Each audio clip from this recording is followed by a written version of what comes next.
This is the Late Round Podcast with your host, JJ Zacharisa.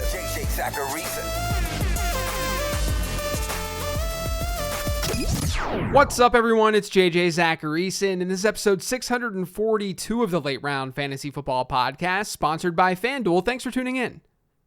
The NBA Finals are here, and you can make every game feel like Game 7 on FanDuel Sportsbook, an official partner of the NBA. Throughout the rest of the playoffs, all customers can place a no-sweat same-game parlay each week. You'll get up to $20 in free bets if you don't win. FanDuel has so many ways to play, and best of all, when you do win, you'll get paid faster than a fast break. Either way, you'll get up to $20 in free bets if your same-game parlay during the playoffs does not win. So check out the no-sweat same-game parlay during the NBA Finals over on FanDuel Sportsbook. The first question this week is from Patreon, and it's from Robert. It says, JJ, love everything you do. Thanks. Obviously, with the most recent pod about ambiguous backfields, we all have lots of questions about who falls into which bucket this year so far.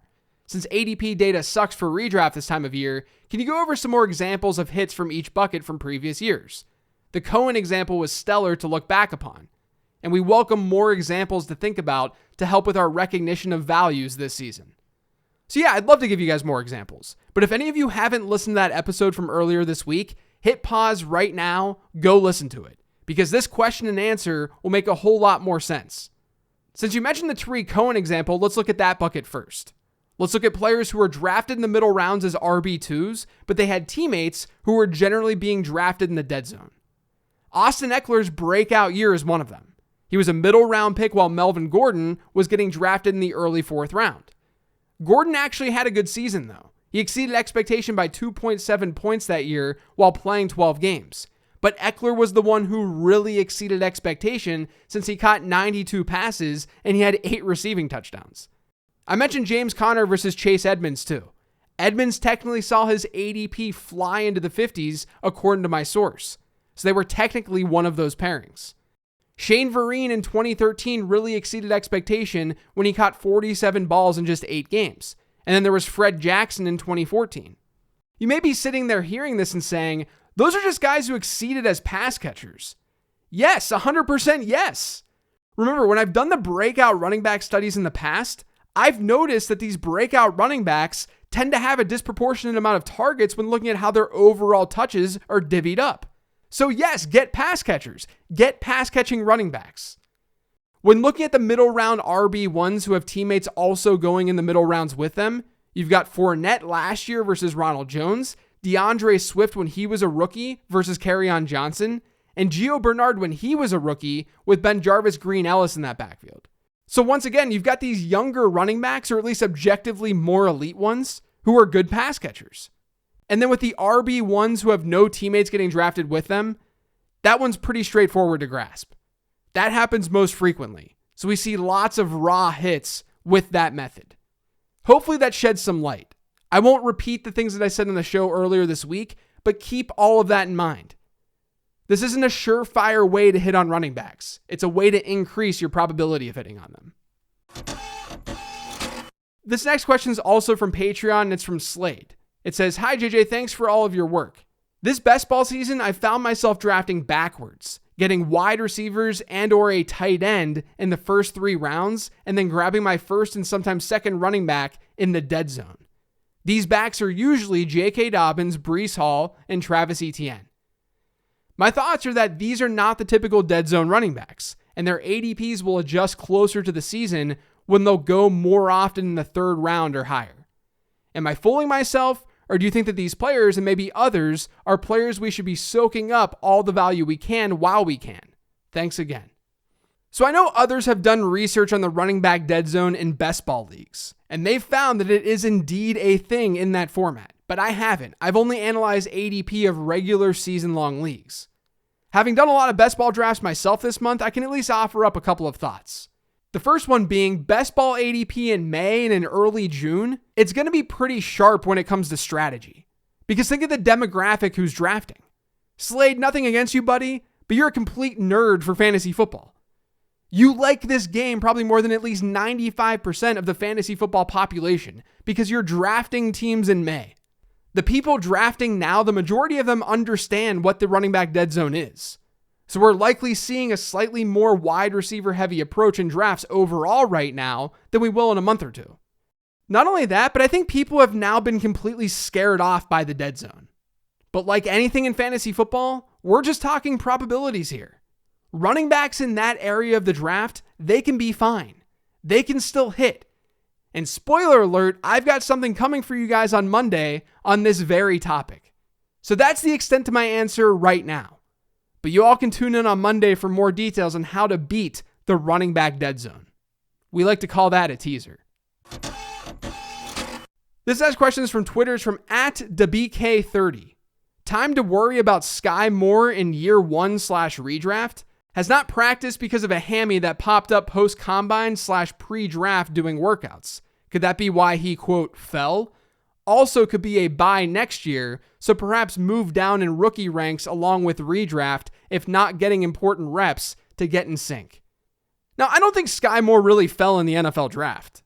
I mean, maybe a team or two were concerned about this hamstring, but I doubt he would have been like a first-round pick without it.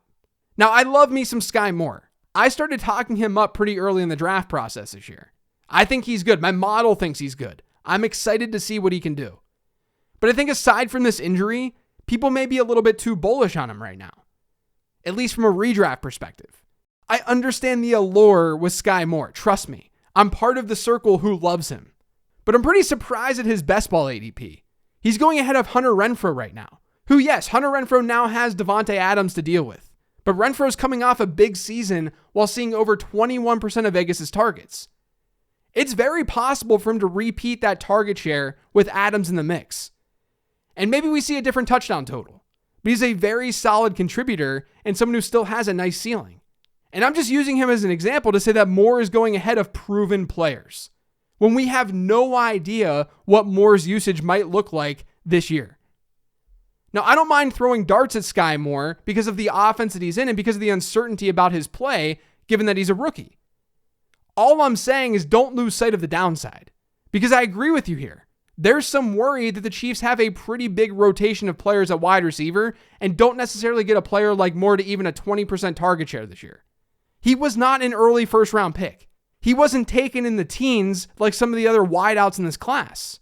Historically, those players are locked in for much higher year one target shares than second-round wide receivers. I wouldn't move him down my rookie rankings, though. It's always risky when your game plan is to trade. Not only do you run the risk of Moore just doing really well as a rookie, making him more expensive next year, but the team with Moore may not want to sell him after year one regardless of his performance. Don't move him in your rankings. Dynasty League Football has Moore right now at 10th overall in their expert rankings. I actually have him higher than that. I have him ranked ahead of George Pickens and in the same tier as Jahan Dotson. But I think being realistic about year one is very important. This next question is from @JakeCop, and it says, believe the hype for Rashod Bateman. I always get asked questions about hype, and I never really know if there's actual hype or not. But I can tell you that I do think Rashod Bateman is a good draft pick, and he's someone I've got high exposure to right now. I talked about this on episode 639, where I talked through some of the things I learned, or at least I noticed, when building projections this year. But Baltimore is probably going to be more run heavy this year. And they're also likely not going to run as many plays, which means we're going to see them see a pretty big downturn in overall pass attempts. But Bateman's in a position where he's good at the game. He was an excellent prospect, ranking the 96th percentile in my model, and he still had a 94th percentile year 2 model score. That's not the 95th percentile that I'd ideally want him to be at, but it still gives him a good hit rate. With the lack of competition there, Bateman's a lock to see a huge target share. I don't see how that doesn't happen when you combine his ability with the lack of Marquise Brown in that offense. So if he's able to get to a 25% target share, let's say, it'll largely cancel out the lack of passing volume to at least get him to a baseline and hit his ADP expectation. Exceeding expectation then would just take a little bit of fortune in the touchdown column, or maybe even just a little bit higher of a target share. It's possible. I do think the long-term worry for Bateman is still the fact that he's playing with Lamar Jackson. And as long as that's the case, you likely have somewhat of a cap ceiling from a volume perspective. Even though last year happened for Baltimore and they had a lot of pass attempts, a lot of things enabled that to happen. But Bateman's someone who seems like a pretty safe bet right now at his ADP. Maybe not someone who's going to be a top 5 wide receiver, maybe even a top 10 one, but not a ton of wide receivers have that in their range of outcomes. So I am in on this hype, if that's what this is. Bateman's a great player, and I draft great players, especially ones who go in areas of fantasy drafts that usually favor the wide receiver position. Now, speaking of wide receiver selections, at Kanban NFL asked me, who are some of your favorite wide receivers to target in the middle rounds this season? So I don't know exactly how you're defining middle rounds here, but let's just roughly look at like rounds 6 through 9. If you're doing best ball drafts and you're in that early 6th round range, I really like the trio of Rashod Bateman, who I just talked about, Brandon Cooks, and Darnell Mooney. If I can get any of them in that range, I'm happy. Bateman I just talked about, I don't need to say anything more. Brandon Cooks is just underrated every year. Over the last 2 years, he's outproduced his expected PPR points per game rate by 3.5 and 4.5 points. That's expectation based on average draft position. The only other wide receivers to have exceeded expectation by 3 or more points in each of the last 2 seasons have been Justin Jefferson, Deontay Johnson, Antonio Brown, and T. Higgins. The difference is that Brandon Cooks continues to be drafted later. He hit a target share per game rate of over 27% last year, and his lowest target share in a single game was 12.5%. And there's no reason for us to think that he shouldn't be high in the target share list this year. Who else is in Houston? There's not proven talent like Brandon Cooks. And it's a similar story for Darnell Mooney. The thought was that the Bears would do more competition-wise at wide receiver this offseason, but they didn't do that much. So Mooney's 27.3% target share per game rate from last year, it has a chance to continue.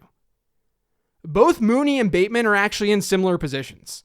The difference is that Bateman has a better quarterback with a better tight end who's going to guarantee a higher target share.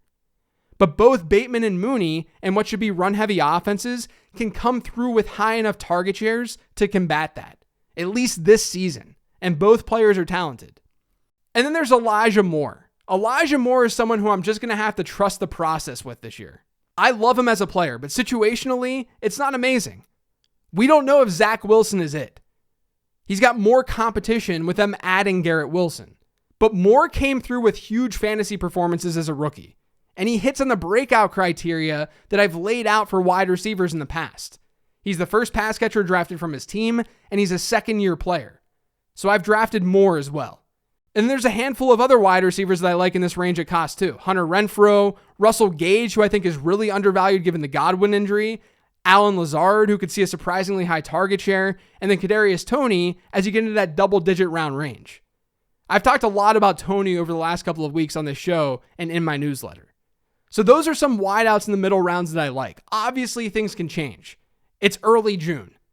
But I'd feel comfortable drafting any of those players. Honestly, I'm a fan of a lot of the players that go in that range, even the rookies. The last question this week is from Patreon. It's from @yaboyJD. Thanks for the work as always. Favorite fantasy football podcast, hands down. Thanks.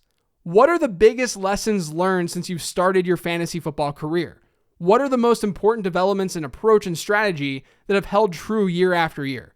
I mean top tier transcendent stuff if you've encountered any. Otherwise, just best pieces to adhere to. Yeah, so I think the number one thing that I've learned is that you don't need insane conviction to win in fantasy football. I mean that as an analyst, and I mean that as a player. You don't need insane conviction to win in fantasy football.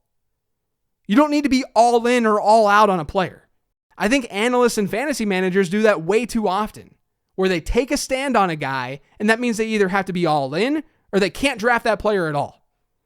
It's fine to have a stance, but there's really no need to have such a hard stance when we know that variance exists.